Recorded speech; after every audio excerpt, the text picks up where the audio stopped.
Welcome back, everyone, to Global War 1936 and Operation Underworld. This is turn 17 for the KMT in the United States, so let's get right to it. For the KMT, we are going to upgrade a militia to an infantry for $2 and purchase 2 infantry for $6. For the United States, our tech rolls, we're going to go for advanced mechs, advanced artillery, ASW, amphibious doctrine, heavy tanks, heavy strategic bombers, and strategic rockets, totaling 7.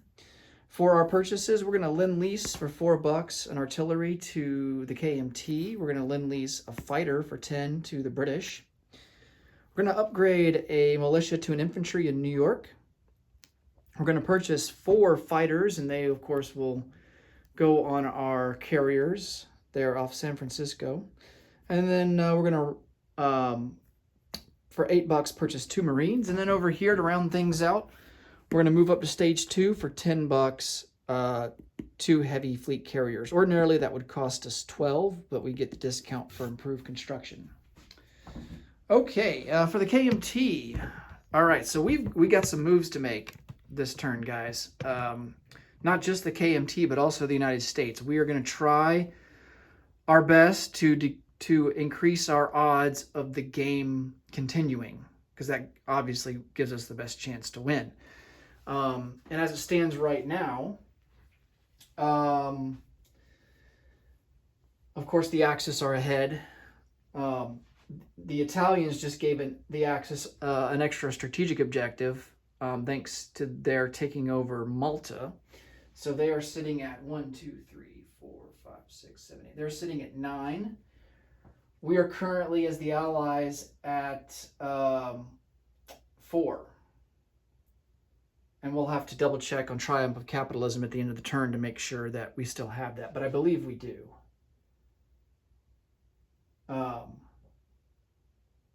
74, the British, the British income shot up some, so they're at 37.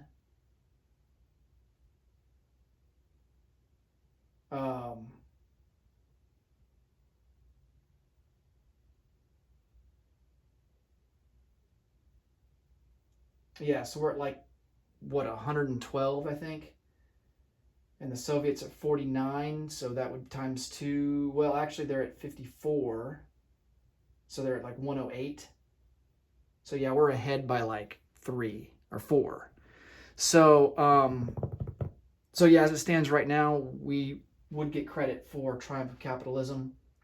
So goals for this turn, as the KMT, we are going to launch an attack into Nanking. This is important because if we're successful, then we would be able to remove that victory city from the Axis and gain it for ourselves. So, I mean, that's like a net of 2. I mean, that's like, you know, for any of you guys who play golf, that's like your opponent getting a bogey and you getting a birdie. So, I mean, that flips the score by like 2 instead of just 1. So, so yeah, that's going to be important for us to take Nanking. That would bring the Axis down to 8, and then that would bring us up to 5. And then we're also going to try and take a strategic objective away from Japan over here in the Pacific. We're going to launch an amphibious assault into Guam and also into Wake Island. And if we do that, that would take away, let's see. Well, that would give us a strategic objective. Never mind. That wouldn't take away one from the Axis, but it would give us a sphere of influence again. So, I don't think the Philippines is required for that. No. The Philippines, I think, only gives extra bonus income to Japan. So if we take over Wake and Guam, then we will get a strategic objective back, and that will bring us up to 6. Now the Axis would still be at 8, and we would at that point be ahead of the Soviets. And we're just going to have to hope that the Germans don't roll a 2 or less. That's assuming if we take Nanking. If we don't take Nanking, then if we roll a 3 or less, Because there's no way we're taking Paris this turn. That's the other victory city that we would need to bring the roll down to a 1 if we had Nanking and Paris. And at that point, the game would be tied. And the game would continue if the game is tied until either side takes over a victory objective. And then I think at that point the game would end. Or we might just keep rolling for the end of the game. I'd have to look at the rule book to see how that works. Gets a little bit complicated at that point.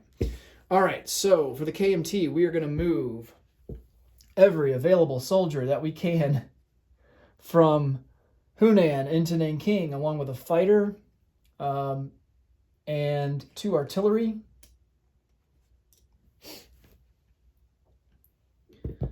And then we're also from Shangtung, infantry will come down from there. I think that 1 infantry, let me see here. Yeah, that 1 infantry from the north is susceptible to, or he will have to account for river crossing. So he's going to be at a 1. Everyone else will be at a 2. The artillery will be at a 3. 2 of the infantry will be boosted to a 3. The city is not surrounded, so the 2 militia would defend at a 3. All right, so let's go ahead and roll for that, and then we will get on to the American turn.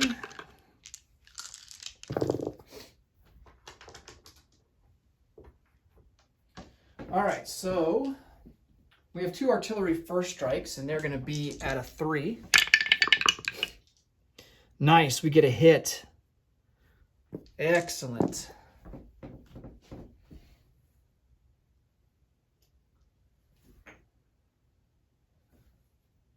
All right, so he just has 1 guy left. Now, we got to roll for all these infantry regardless because there's a possibility that they retreat. So we have 9 infantry total. Let's go ahead and roll for the 1 that has the river crossing. So he's going to be at a 1. And that's a 7, so that's not a retreat, but it's not a hit either. And then that leaves us with just 8. At a, well, there's 6 at a 2.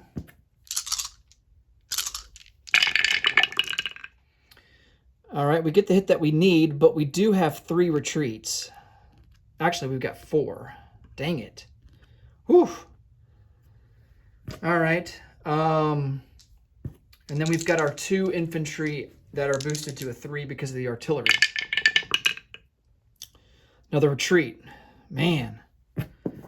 Oh, man. 5 retreats. But hey, we get the hit that we need. I'm going to go ahead and retreat these guys back to Hunan.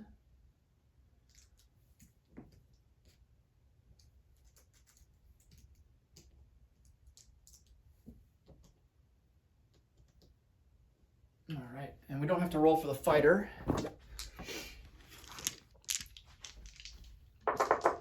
Okay, and then for the defense, he just has 1 at a 3.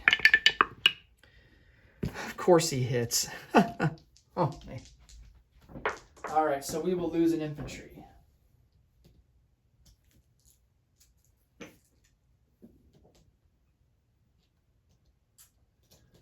But we complete our objective and we take Nanking.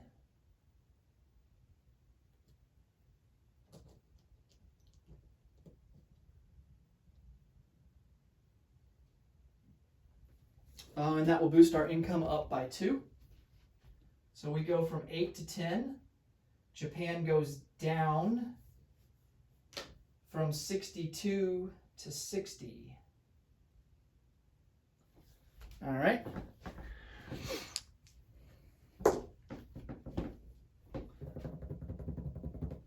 And let's go to non-combat now. So the fighter that was in Nanking, we're just going to... Oh, let's see. I don't want to risk losing him, so I'm not going to put him on the front lines. Because regardless, I don't think we have a good shot of defending in the event that these Japanese troops come down from the north. So I think we're just going to put this fighter back into Hunan. Okay.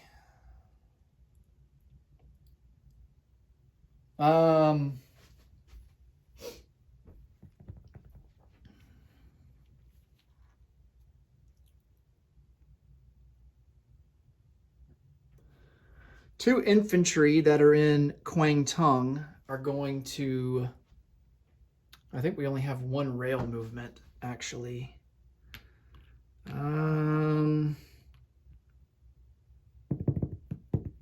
Yeah, let's rail... Yeah, we only have one rail movement.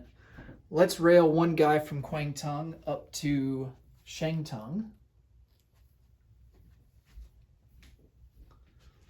And then we will place down our two new infantry into Shangtung.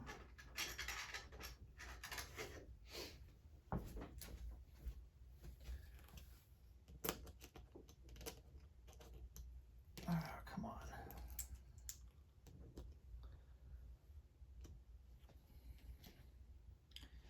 All right. And then we've got our militia upgrade, and he will go here into Kweichow. All right.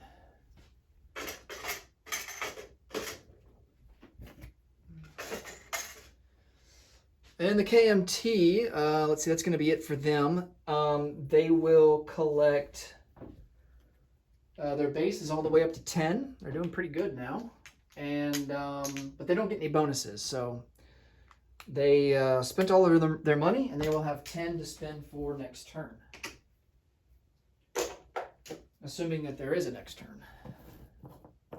Okay, now on to the United States.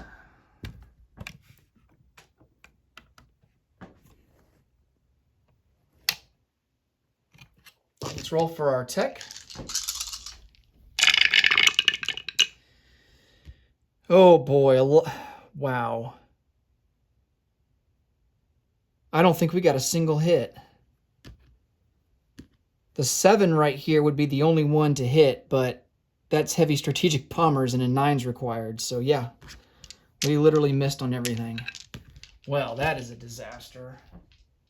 I hope that's not an omen of things to come at the end of the turn when we roll for the end of the game.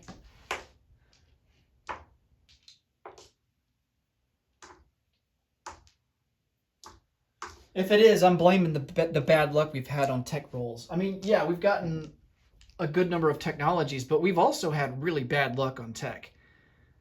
Like, we've been stuck at Heavy Strategic Bomber Stage 3 and Strategic Rocket Stage 2 for I don't know how long. And if we got those techs, I mean, we'd be that much closer to tying with the Axis and maybe even winning the game. So...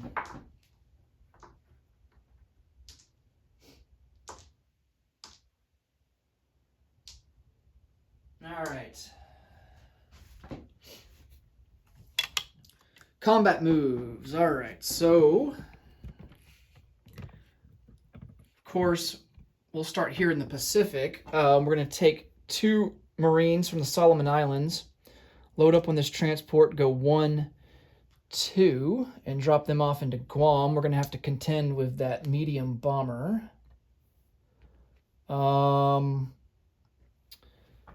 Those 2 Marines will. They will be attacking at a 2. I think the medium bomber defends at a 5. So yeah, it's risky, but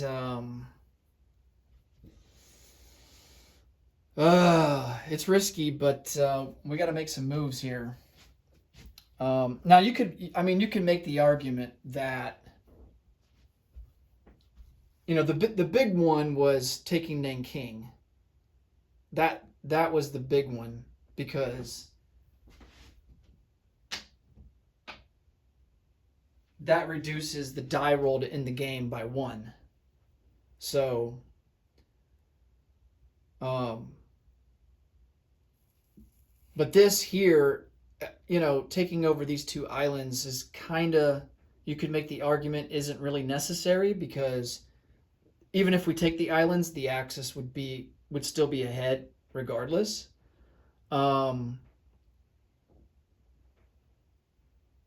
But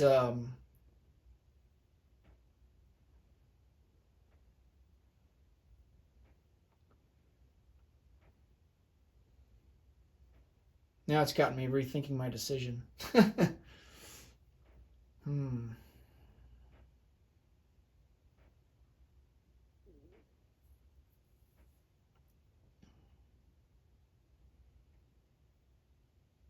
Now what the heck? We're going to go for it.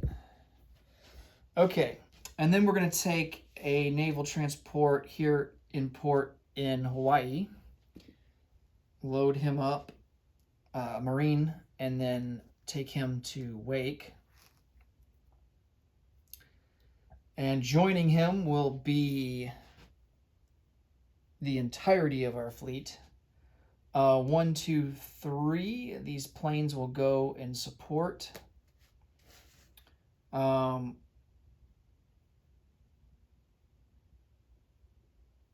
I just realized we're leaving the British behind.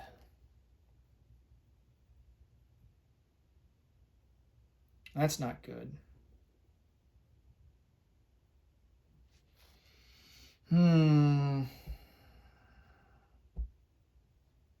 Now I really am reconsidering this move.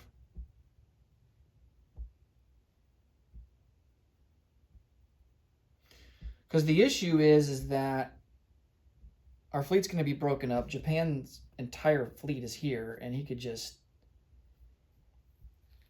It'd be easier to pick us off.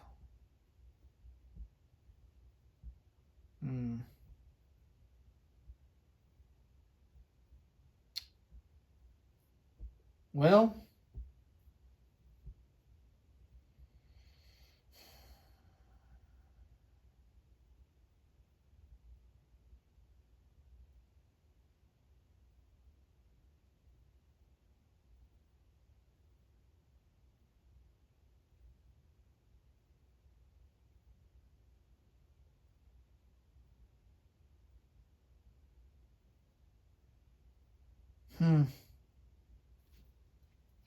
And these guys can't even... These guys off San Francisco can't even make it to Guam. So... yeah, we're just gonna not do that.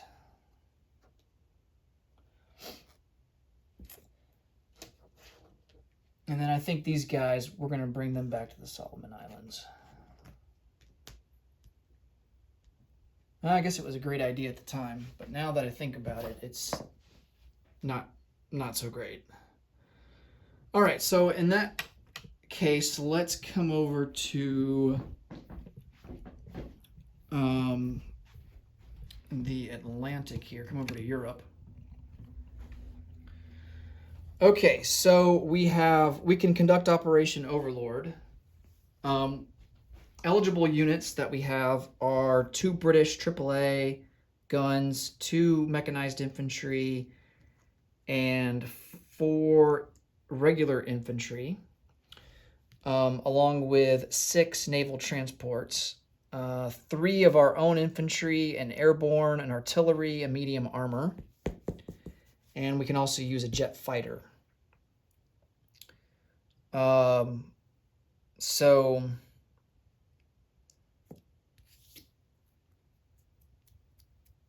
if the British air transport that's here in southern Norway were in southern England instead and hadn't moved on the British turn, we could use him to pick up our airborne and use him in a battle. But since he's all the way over here, and he moved on the British turn, I'm not going to be able to use him. So now the question is, where do we want to assault? And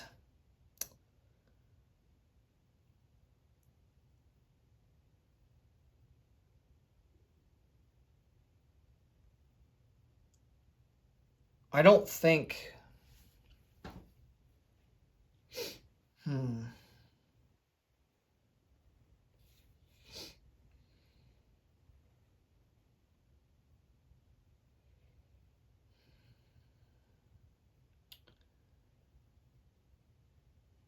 I'm thinking maybe into Picardy. Yes, the Germans could counterattack,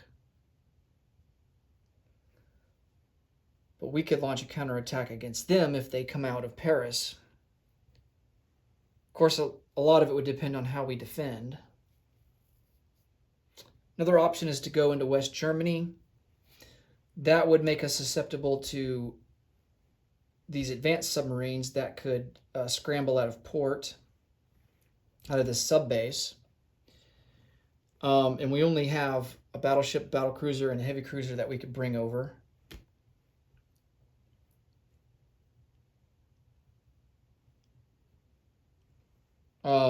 But we would still have the advantage, though, in that situation. I don't think our guys would be able to shore bombard if these guys scramble, because these guys would act as kind of a screening fleet rather than a part of the bombarding fleet.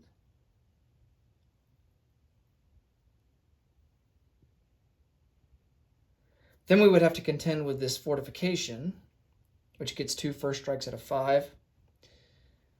And he would likely scramble his other jet. He's got 4 militia. They would get a boost on the first round of combat by 2, so they would defend at a 4. The infantry would defend at a 6. So I don't think we'd be all that successful. So I think we go into Picardy instead. So let's do that. Of course, these 2 naval transports are going to have to come down 1 into A22. And we're just going to take all of these British units here. Now, we still have a fortification to contend with. And because it's... do we have amphib doctrine? I think we do, actually. No, we don't. We're at stage 1. The Americans are at stage 3. Well, that's not great. So we would be susceptible to...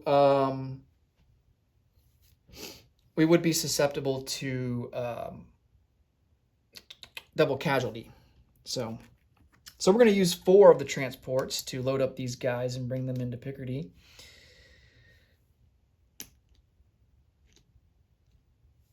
All right. And let's see, we're going to use our jet fighter as well. But our jet fighter, this American jet fighter, is actually going to go to Normandy. And then we're going to use the other 2 transports and load up 2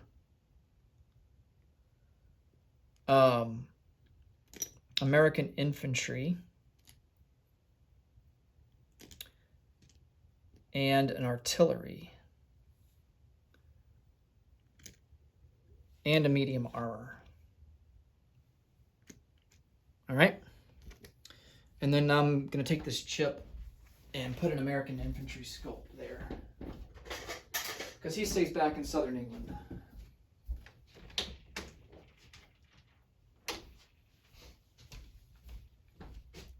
All right. Coming from A16, which is off camera here, right? These guys right here, they are going to come over 1, 2. And the good thing about this is that you can see the border of the sea zone here. The fortification only covers this border here facing A22. So we are going to attack into Normandy with these forces here. And they will not be susceptible to the fortification. And then, of course, the jet fighter will support them. Okay. I think that's going to do it. Now, keep in mind that the Allies are now at war with the Soviet Union, and I need to check the rule book to double check if there is an income, if there is some sort of income, or if there's some sort of financial penalty for the British for doing that. Or if they're already at their wartime income, does it not matter at that point? So let me double check that real quick.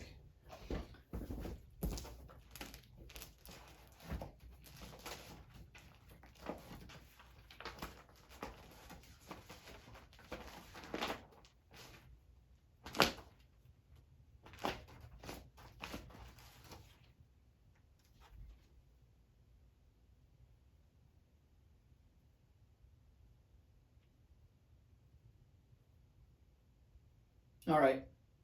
So I think we're good. The Allies would only suffer a 10 IPP penalty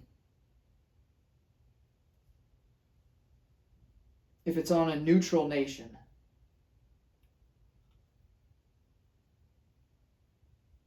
So I think we are good because Russia's at war, and Russia's not neutral, so we would not suffer any penalty for declaring war on them. Okay, I just wanted to double check that and make sure. Okay, let's come over here and resolve some battles. We'll roll for Normandy first. Of course, the two self-propelled artillery would not be eligible for combat on the first round, but the 2 infantry that we have will be at a 2. And they miss. Jet fighter is at an 8. And he hits. And then the militia is not protected by the fort, so he doesn't get boosted. He is at a 2. Oh, man. All right, well, man, I don't even know. Well, that sucks. So we take double casualty. And I don't even know if the self-propelled artillery are eligible to be taken as casualty, because I would take them.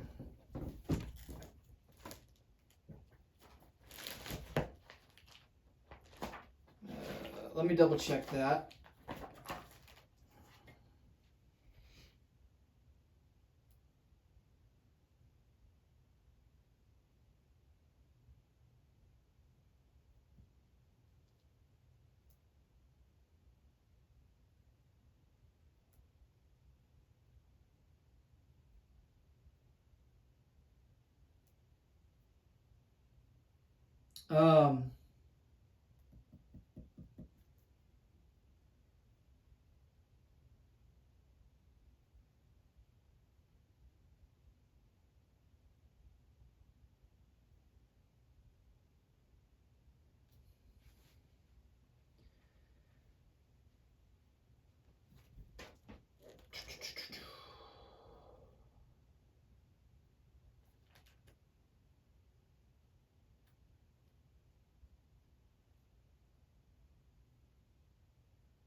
Yeah, we're gonna.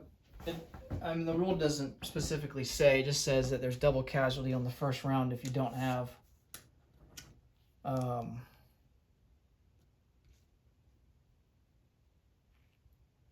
If you don't have amphib doctrine. So we're going to take the 2 self-propelled artillery as casualty.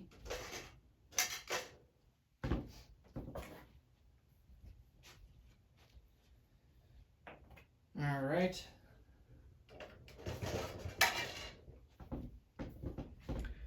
So we take Normandy, and that is worth 1 IPP.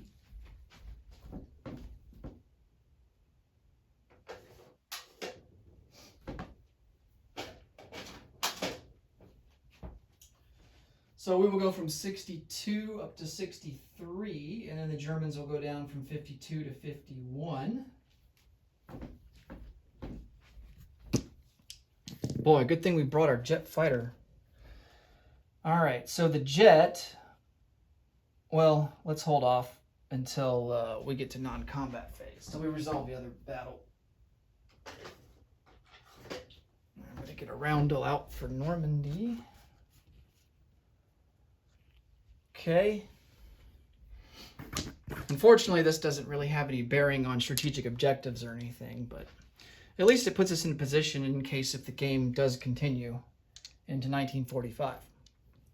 Okay. For Picardy, we have fortification to contend with. Our artillery don't get to fire, unfortunately. But we are going to do the Germans' first strike at a 5 or less. Oh my God. We just lost 4 units right there. Unbelievable. All right, well, we're going to lose...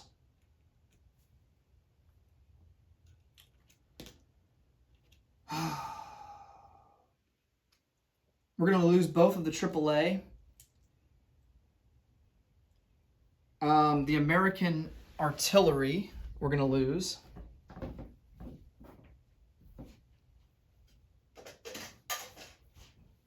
And then we are going to lose, oh man, an American infantry. No, we'll lose a British infantry. Oh man.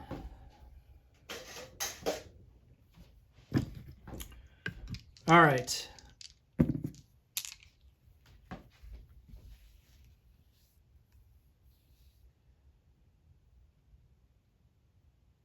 All right, so we've got 5 infantry now.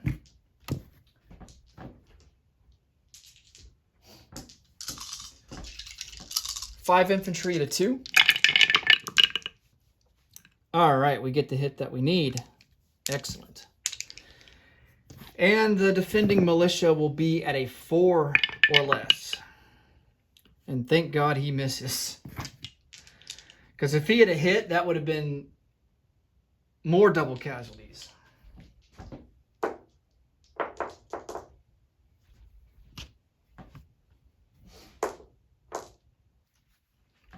All right, so we take over Picardy. But definitely came at a cost, that's for sure. All right, now you might be asking, oh, well, who takes control of Picardy, the British or the Americans? And with Operation Overlord, the Americans take it when this ability is active.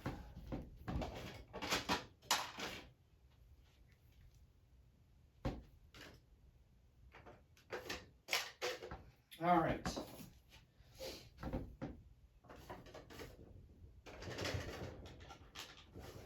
Picardy is worth 1 IPP.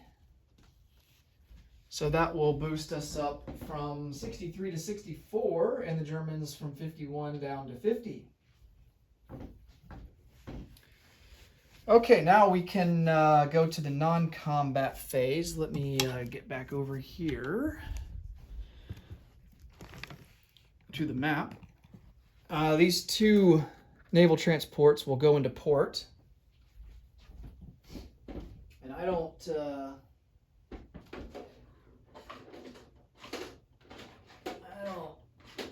have any more import markers. I'm out. Okay. So those guys go in port. These 2 coastal subs in A4 will move up 1 into A6.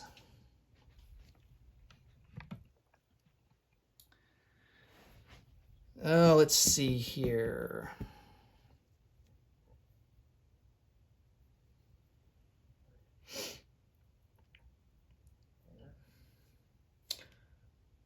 I was talking about earlier doing an amphibious assault in A11 and then these guys coming over to support.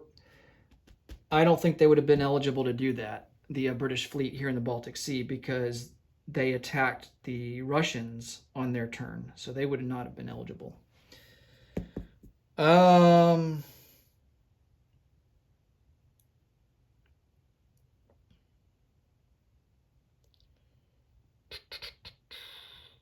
So just to clarify, all of these British naval transports are in port.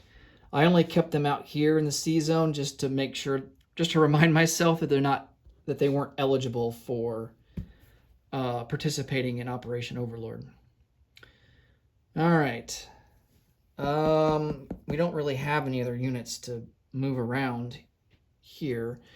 So down here in the Carolinas, we've got a destroyer, and we're going to strategic naval move him 1, 2, 3, 4, 5. And he will go into port in southern England.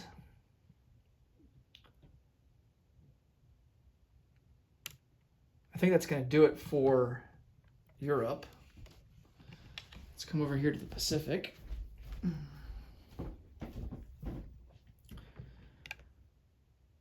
Okay. We need to get these guys out of Dodge. Or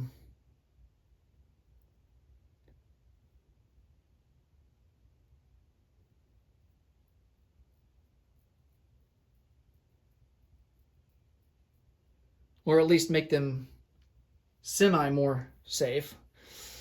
So we're going to take these 2 Marines and we're just going to put them into New Britain with these Anzac guys. And they'll go into port. And we're just going to consolidate everyone here in Hawaii. 2 fleet carriers.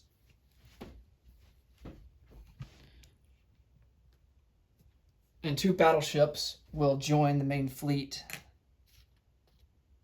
here.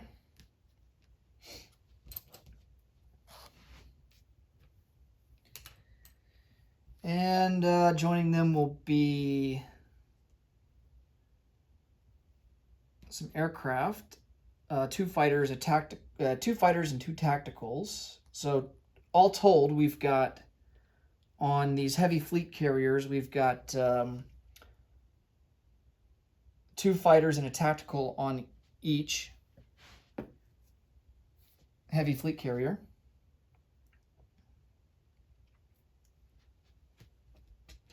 We're going to strategic naval move this transport. He's going to come out of port, go 1, 2, pick up this.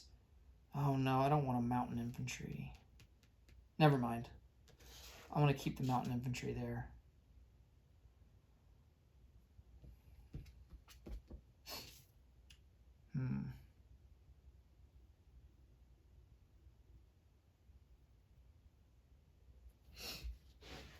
All right. Oh, I think that does it. All right, let's place down some units. So we have 4 fighters.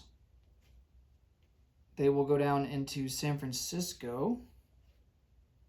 And next turn, we will put them on the regular fleet carriers that are here off Hawaii.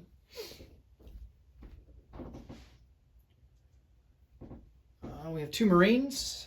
They will go into San Francisco.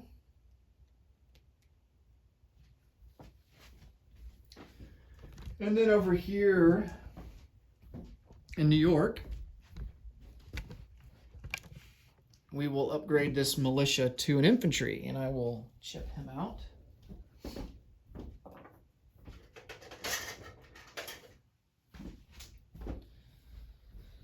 Okay. And we got some Lend-Lease. So the British fighter will be produced in New York. He'll go 1, 2, 3, 4. What is that, right? 1, 2, 3, 4, 5. And we will place him into southern England, and he'll join the 2 bombers that are here.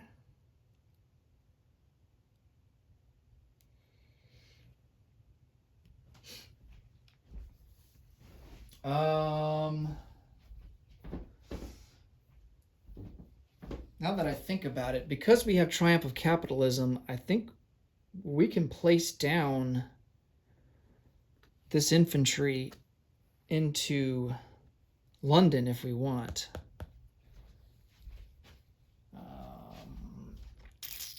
1, 2, 3, 4, 5, 6.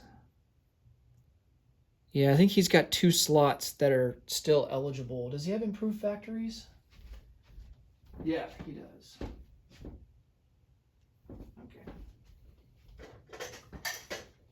All right, so we are going to, instead of placing that infantry down in New York, we're going to place him in London.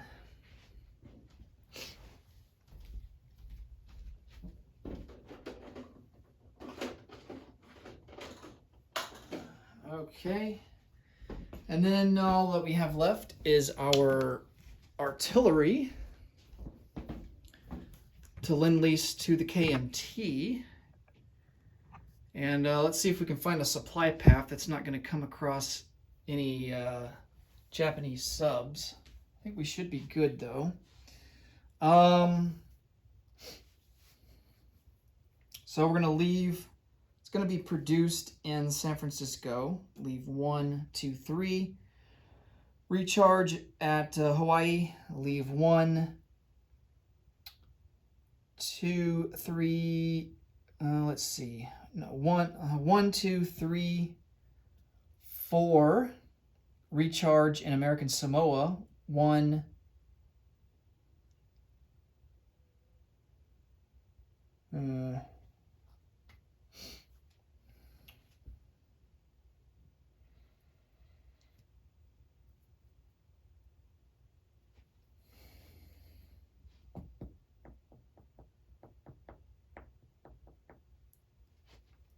And the problem is, I don't know if we can we use British ports or Anzac ports? I think we can. Dang,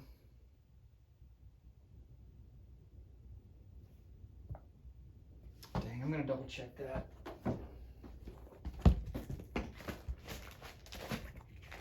Oh, Lend-Lease.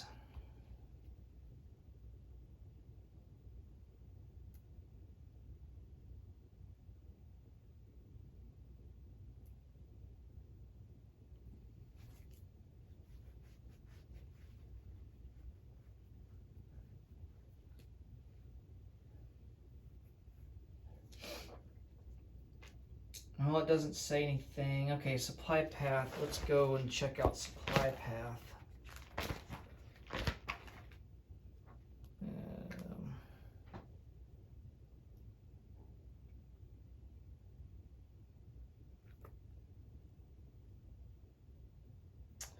Possessed by you or a controlled/aligned nation.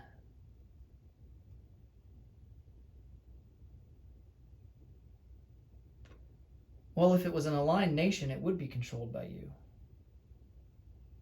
Unless if they're talking about an allied nation. Yeah, the rule says must travel via ports, dockyards, shipyards within range that have been undamaged, possessed by you or a controlled/aligned nation. Now, I mean, the term aligned in this game means that you've taken over the territory, so it belongs to you anyway. So that word there is kind of confusing. I think it should say allied nation. So I think that's what we're going to go with, because the word aligned there doesn't make sense.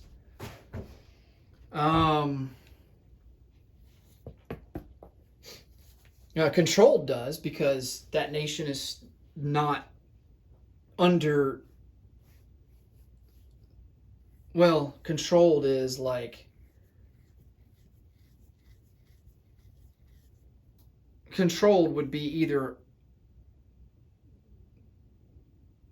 Well, I guess aligned would be controlled by you or by a nation that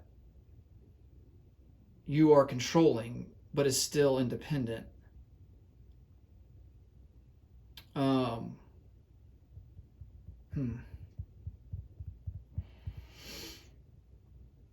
So in that instance, we wouldn't be able to use British ports or Anzac ports. I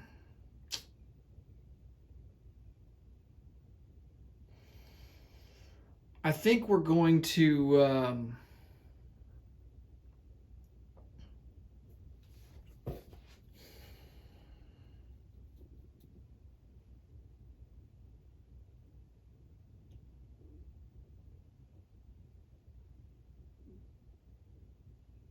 be a little bit conservative with the rule and say that we can't deliver it because we can't use ports to draw a supply path that we are allied to.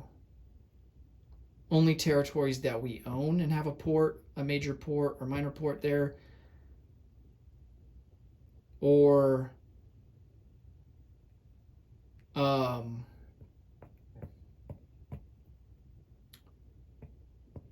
of a nation that we control.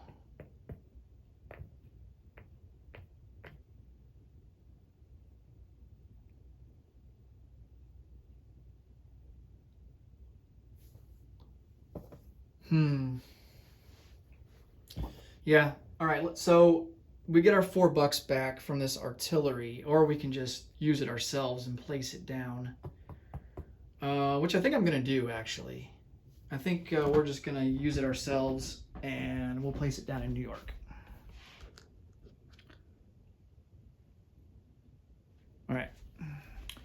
And then we will have $1 for next turn. All right. Now for the big moment in the game.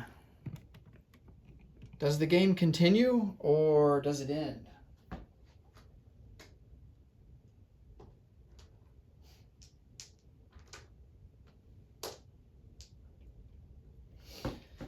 All right, so we need, for the game to end, it's got to be at a 2 or less. There's only one Allied victory city that is occupied by the Axis, and that's Paris. So that modifies the roll by 1. The default is the default here in July of 1944 is a 1. And then for every victory city that is occupied by the Axis, that roll gets modified by 1. So we are at a 2. All right, moment of truth is here. And the game will continue. We rolled a 4. Okay, so the window is open for the Allies to still win this game. Let's collect some income for the United States. So their base is at 64, and they will collect a bonus of 12 for still having home country. And that will place them at 76. And we saved $1, so we will have 77 for next turn. All right, that will do it for turn 17. We will move on to turn 18 and kick it off with Germany in the next video. Thanks so much for watching as always, guys. And until next time, take it easy. Bye for now.